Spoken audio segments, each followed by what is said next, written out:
వివాహ పొంతనలో రాహు కేతువులు. వివాహ జీవితం నూరేళ్ల బంధం. ఇటువంటి బంధం సంతోషంగా సాగాలంటే వివాహ పొంతన అత్యంత జాగ్రత్తగా పరిశీలించాలి. జాతకంలో కలవకూడని గ్రహాలు రవి, శని భగవానుడిగా చెబుతారు. అదేవిధంగా వివాహ పొంతనలో కూడా రాహు మరియు కేతువులు కూడా కలవకూడదు. రాహు అత్యాశ, వంచన, ప్రాపంచిక విషయాలను అనుభవించడానికి కారకుడు. కేతువు ఆధ్యాత్మిక చింతనకు కారకుడు. ఈ రెండు విరుద్ధ భావాలు.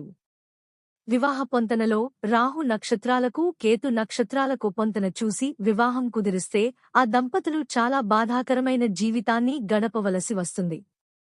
రాహువు భోగ కారకుడు, కేతువు జ్ఞాన కారకుడు. ఈ రెండు విరుద్ధ భావాలు.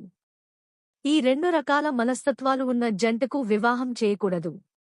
రాహు నక్షత్రాలలో ఉన్న అబ్బాయికి కేతు నక్షత్రాల్లో ఉన్న అమ్మాయిని, లేదా కేతు నక్షత్రాలలో ఉన్న అబ్బాయికి రాహు నక్షత్రాలలో ఉన్న అమ్మాయిని ఇచ్చి వివాహం చేస్తే వారి వివాహ జీవితంలో అనేక సమస్యలు ఎదుర్కొంటారు. ఉదాహరణకు అశ్విని, మఖ, మూల కేతు నక్షత్రాలు. ఆరుద్ర, స్వాతి, శతభిషం రాహు నక్షత్రాలు. రాహువు ప్రారంభానికి కారకుడైతే కేతువు ముగింపుకు కారకుడు. ఈ రెండు నక్షత్రాల జంటలను జాతకాలు ఎంత బాగున్నప్పటికీ ఎటువంటి పరిస్థితులలోనూ కలపరాదు. అందరూ నక్షత్ర గణాలను పరిశీలించి 18 నుండి 36 గణాలు వచ్చినప్పుడు వివాహం చేస్తూ ఉంటారు. ఉదాహరణకు అశ్విని నక్షత్రానికి స్వాతి నక్షత్రము 26 గణాలు, మఖ నక్షత్రానికి, ఆరుద్ర నక్షత్రానికి 22 గణాలు, మఖ, శతభిషం నక్షత్రాలకి 25 గణాలు, మూల, స్వాతి నక్షత్రాలకు 21 గణాలు, మూల, శతభిషం నక్షత్రాలకు 21 గణాలు వస్తాయి. 18 నుండి 36 గణాలు మధ్యలో వస్తే వివాహం చేయవచ్చు అని చెబుతారు.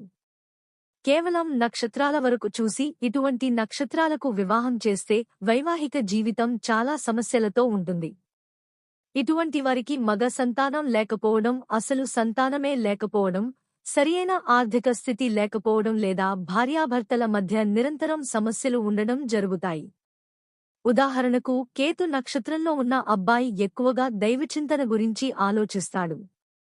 రాహు నక్షత్రంలో ఉన్న అమ్మాయిలు జీవితాన్ని ఎంజాయ్ చేయాలి అని ఆలోచనతో ఉంటుంది. వీరిద్దరికీ వివాహం చేసినప్పుడు మనసులు కలవక నిరంతరం గొడవలు పడుతూ ఉంటారు. కేతు నక్షత్రాలలో ఉన్న అబ్బాయిని కేతు నక్షత్రాలలో ఉన్న అమ్మాయిలకు ఇచ్చి వివాహం చేస్తే ఇద్దరు ఆధ్యాత్మికంగా ఆలోచనలు కలుస్తాయి.